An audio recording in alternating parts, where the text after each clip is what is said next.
বন্ধুরা, আজকে বল্টুর জন্য একটা সামুদ্রিক মাছ নিয়ে এসেছি। এই মাছটা দিয়ে আজকে অনেক সুন্দর একটা রেসিপি তৈরি করব। রেসিপি তৈরির জন্য প্রথমে এই মাছটাকে একটু ভালোভাবে কেটে নিতে হবে। মাছটির দাঁত ভালোভাবে কেটে নেওয়ার পরে এটাকে একটু ভালোভাবে পানি দিয়ে পরিষ্কার করে নিতে হবে। এরপরে এই মাছটাকে একদম ভালোভাবে কেটে নিতে হবে। এর জন্য প্রথমে দুই ডানাগুলো কেটে দিয়ে একদম কুচি কুচি করে নিব। এরপরে এটাকে সিদ্ধ করার জন্য কড়াইয়ের মধ্যে দিয়ে উপর থেকে কয়েকটা মশলা দিয়ে একটু ভিনেগার দিয়ে সিদ্ধ করে নিব।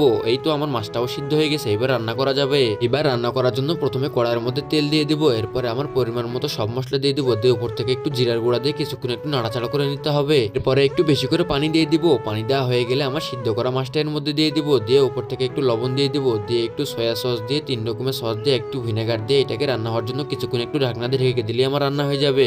তার আগে বন্ধুরা, তোমরা যদি তোমার মাকে ভালোবাসো তাহলে ভিডিওটিতে লাইক করে দাও এবং চ্যানেলটিকে সাবস্ক্রাইব করে কমেন্টে বলে দাও তোমরা কোন ক্লাসে পড়ো। এই তো বন্ধুরা, তোমাদের সঙ্গে কথা বলতে বলতে আমার মাছটা একদম রান্না হয়ে গেছে। এইবার এই মাছটাকে ভালোভাবে উঠিয়ে নিতে হবে। মাছটা উঠিয়ে নেওয়ার পরে উপর থেকে কয়েকটা একটু মশলা দিয়ে দিব।